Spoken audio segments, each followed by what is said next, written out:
যদি প্রশ্ন করি ঘুরতে গিয়ে আপনি কোন ধরনের দৃশ্য দেখতে চান, কোন ধরনের দৃশ্য আপনাকে মনে শান্তি দেবে, দেখুন তো দৃশ্যগুলো তেমন কিনা।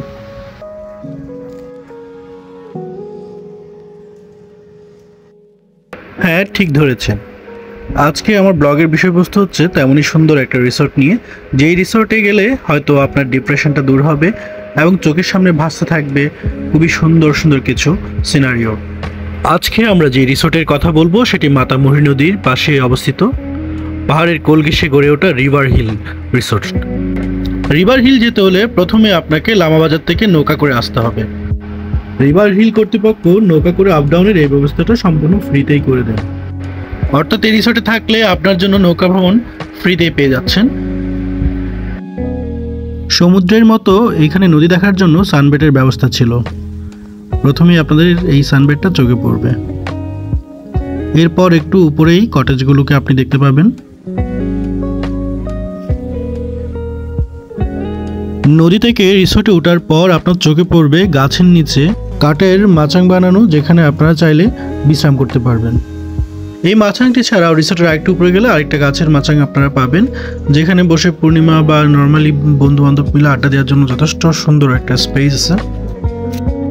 এই রিসোর্টে ট্যুরিস্টদের থাকার জন্য 3 ধরনের ব্যবস্থা আছে: কটেজ, জুমঘর এবং হচ্ছে তাঁবু। কটেজগুলো মূলত ফ্যামিলি বান্ধব, এখানে 3 থেকে 4 জন বা 5 জন থাকার মতো ব্যবস্থা আছে। আমরা এখন আপনাদেরকে কটেজের ভেতরে ঘুরে দেখাবো, যাতে আপনাদের আইডিয়া হয় এই কটেজগুলো কেমন। এই কটেজগুলো মূলত বাঁশ এবং কাঠ দ্বারা নির্মিত ইকো কটেজ। এখানে আপনি মোবাইল চার্জ দেওয়ার জন্য 24 ঘন্টা কারেন্টের সুব্যবস্থা পাবেন। এখানে টয়লেটটা খুব সাজানো, টয়লেটের পাশে একটা বড় আয়না ছিল, আর টয়লেটের ভেতরে হাইকোমেট দেওয়া আছে এবং টাইলস দ্বারা টয়লেটটা নির্মিত হওয়াতে বেশ পরিষ্কার পরিচ্ছন্ন ছিল। অ্যাক্সেসরিজ হিসেবে সাবান এবং শ্যাম্পু আমরা দেখেছিলাম, টুথপেস্ট, টুথব্রাশ কিংবা গামছা আমাদের চোখে পড়েনি। তাই আসার আগে অ্যাক্সেসরিজ সুবিধাগুলো সম্পর্কে কর্তৃপক্ষের সাথে কথা বলেই আসবেন।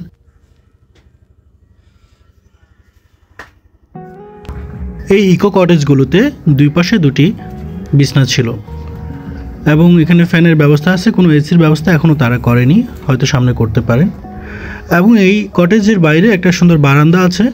এই বারান্দায় দাঁড়িয়ে আপনি মাতামুহুরী নদী এবং নদীতে চলমান নৌকা, বাঁশের ভেলা প্রভৃতি প্রাকৃতিক সৌন্দর্যগুলো উপভোগ করতে পারবেন।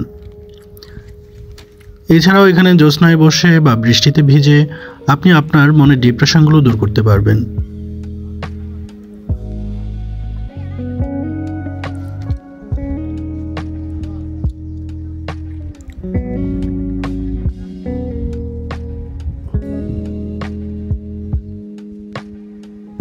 কটেজ তো ঘুরে দেখা হলো, এবার আপনাদেরকে দেখাবো জুমঘরগুলো, যেগুলো পাহাড়ের বিভিন্ন জায়গায় অবস্থান করছে।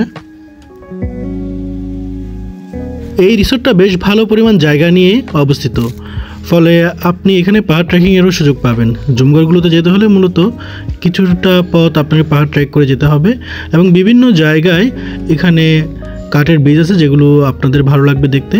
এছাড়াও কিছু দূর পর পর বিশ্রাম করার জন্য বসার ব্যবস্থা এবং দোলনার ব্যবস্থা ছিল।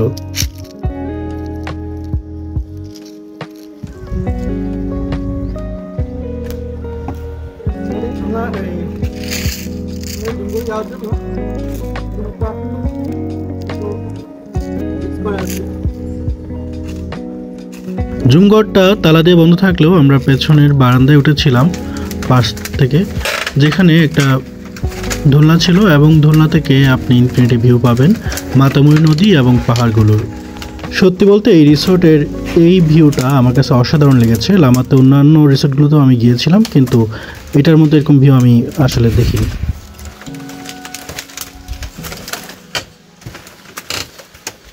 এবার এই যে আমরা যে রিসোর্টে আছি আর কি, এই রিসোর্ট থেকে আপনারা এখন ইনফিনিটি ভিউ পাবেন। এখান থেকে নৌকা যাচ্ছে, তারপর হচ্ছে ওখানে অনেক দূরে রিসোর্টও আছে, পাহাড়গুলো আছে। সাদা পাথর ওদিকে একটা পাহাড়ও আছে, সাদা পাহাড়। তারপর নির্জিলি পাড়া বলে একটা জায়গাও আছে, আপনারা চাইলে এখান থেকে নৌকা নিয়ে জায়গাগুলো ঘুরে আসতে পারবে। এই জুমঘরটা দেখে আমরা একটু সামনে পাহাড়ের উপরে অন্য আরেকটা জুমঘরে গেলাম, সেটাও দেখতে প্রায় একই রকম, তবে দোলনাটা বারান্দায় ছিল না, এটা পাশে ছিল।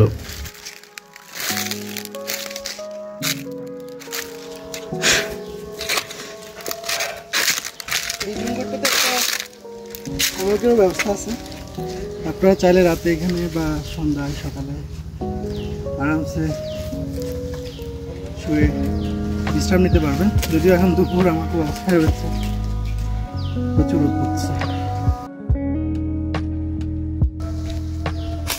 আমরা দুটো জুমঘর দেখা শেষ, এখানে একটা জুমঘর দেখা যাচ্ছে যেটার জন্য আবার এখানে একটা ব্রিজের ব্যবস্থা আছে সুন্দর।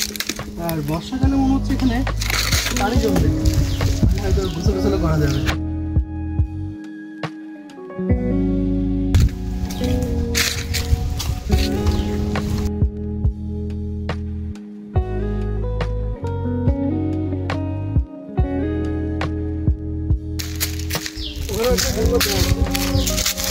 এখানে ওনাদের ঝুমঘরগুলো স্পেশাল বৈশিষ্ট্য হচ্ছে প্রত্যেকটা ঝুমঘরে ওনারা দোলনার ব্যবস্থা রাখছে যাতে আপনারা এসে বাতাস খেতে পারেন ধরে ধরে। কটেজগুলোতে অ্যাটাচ টয়লেট থাকলেও জুমঘরে কিন্তু কোনো অ্যাটাচ টয়লেট নেই, তাদের জন্য একটা মাত্র টয়লেটের ব্যবস্থা আছে যেটা এখন আপনাদেরকে দেখাবো। যারা জুমগুলোতে থাকবেন তাদের জন্য টয়লেটের ব্যবস্থা আছে এখানে, হ্যাঁ, এবং টয়লেটটা টাইলস করা। পাহাড়ের বিভিন্ন স্থানের কটেজগুলো দেখে আমরা এবার রওনা দিলাম ব্যাডমিন্টন কোর্টের দিকে। দেখা যাক এখানে আমরা কি দেখতে পাই। পাথরে ঝিরির মতো, তার মানে বর্ষাকালে আপনি শিওর থাকেন এদিকে পানি পড়ে, তার মানে বর্ষাকালে অনেক সুন্দর লাগবে ঝিরিগুলো। আমাকে সবচেয়ে বেশি চমকে দিয়েছিল ব্যাডমিন্টন খেলার কোর্টটা। এটা 90 ডিগ্রি একটা পাহাড়ের নিচে, যে পাহাড়ে ওনারা হয়তো ওনাদের নেম প্লেট ইউজ করতে পারতো অথবা র্যাপলিং খেলার আয়োজন করতে পারতো। এত সুন্দর এই সিনারিওটা।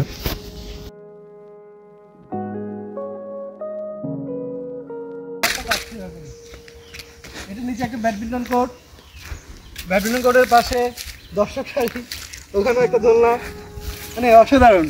এই জাস্ট এটা দেখালে, এটা যদি লাইটিং করে পুরো কি সুন্দর লাগবে। বিশাল উঁচু একটা পাহাড়, পাহাড়ে আমরা অলরেডি পাহাড়ের উপর, তার থেকে আরো বড় উঁচু পাহাড়। এদিকে আবার আরেকটু জুম করে যাওয়ার মনে হয় রাস্তা আছে।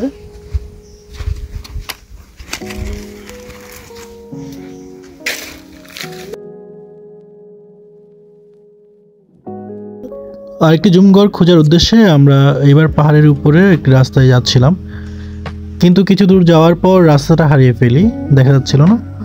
পরে অনেক দূর থেকে দেখলাম গাছের সাঁকু টাইপের একটা রাস্তা, মানে গাছ দিয়ে পাহাড়ের উপরে চলে গেছে। কৌতূহলী মনে আরো আগ্রহ জাগলো উপরে কি আছে দেখার জন্য।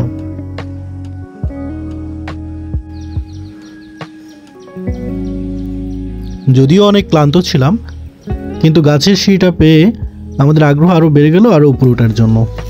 যাই হোক, দেখা যাক এই ক্লান্তির শেষে কি মেলে আমাদের।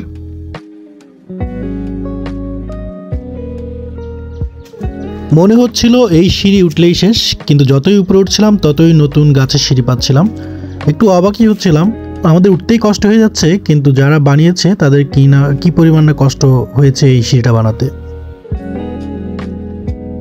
এই গাছের শেষ সিঁড়িটা পার হয়ে আমরা পাহাড়ের সর্বোচ্চ উচ্চতায় উঠেছিলাম। দেখা যাক এবার আপনাদের কি দেখাতে পারি এখানে। এখন কাজ চলতেছে, এই যে ওরা রিসোর্ট ঠিক করবে, এমন কিছু হয় নাই, কিন্তু এটুকু উঠতেই পুরো অবস্থা টাইট। অন্য কোনো রাস্তা আছে আমি যাই না, হয়তো আসছে অন্যদিকে, বাট আমরা যে এদিক দিয়ে উঠছি, মানে পড়া হাউসের এদিকে পড়ে অনেক উঁচা, পুরো শহর দেখা যাচ্ছে এখান থেকে। আমরা যে পাহাড় দেখাচ্ছিলাম এই পাশে, মানে সেই পাহাড়ের সমান উঁচা উঠছি আমরা নিচ থেকে। ওখানে অনেক রিসোর্ট হয়ে গেছে আশেপাশে। এবার ব্যাক করার পালা। আমরা কিছুক্ষণ থেকে আবারও আমাদের রিসোর্টের নিচে ফিরে আসি। লামার অন্যান্য রিসোর্টের মতো এই রিসোর্টও স্থানীয়দের কাছে বেশ পছন্দের, এবং আমরা দেখেছিলাম কোনো এক প্রতিষ্ঠানের কিছু ছেলে মেয়ে এখানে পিকনিক করতে এসেছিল। তাদের মুভমেন্ট দেখেই বোঝা যাচ্ছিল তারাও এই রিসোর্টটা বেশ পছন্দ করেছে এবং বেশ এনজয় করছিল। আশা করি আমার ব্লগটাই দেখে এই রিসোর্ট সম্পর্কে আপনাদের ভালো একটা আইডিয়া হবে। লামাতে অবস্থিত মিরিঞ্জা এবং সুকিয়া ভ্যালি নিয়েও আমার ব্লগ আছে, আপনারা চাইলে ওই ব্লগগুলো ঘুরে দেখতে পারেন, তাহলে একটা আইডিয়া পাবেন কোন রিসোর্টটা আপনার জন্য ভালো হবে সে সম্পর্কে। রিভার হিল রিসোর্ট থেকে আজ এটুকুই। ভালো থাকবেন, দোয়া করবেন। আল্লাহ হাফিজ।